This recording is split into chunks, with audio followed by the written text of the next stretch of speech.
Welcome to the Slop Farm. Enjoy the video. You start by getting immediate control. Sit properly, set mirrors, and activate park control from the infotainment menu. Once enabled, verify sensors report ready, because damaged or blocked sensors will stop the system.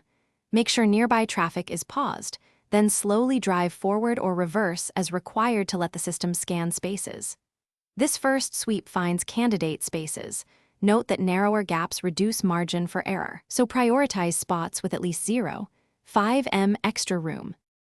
Once the system highlights a spot, you confirm selection and the car begins steering automatically. Keep your foot poised on the brake, because manual braking or slight throttle inputs change trajectory. Maintain under 5 km/h for predictable control. Watch the camera and both mirrors constantly. The system handles steering, but you handle safety. If you see an unexpected obstacle, immediately release the auto mode or turn the wheel. Make adjustments deliberately, because sudden inputs can confuse the assist logic. You complete the maneuver by following prompts to stop, shift to park, and engage the parking brake. Straighten wheels if needed before exiting. Then verify positioning. Ensure even gaps and that tires clear the curb by a few centimeters.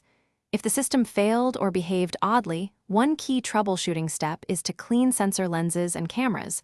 Once done, restart the vehicle and attempt recalibration. If problems persist, a dealer diagnostic may be required to check sensor alignment or software updates. Thanks for watching.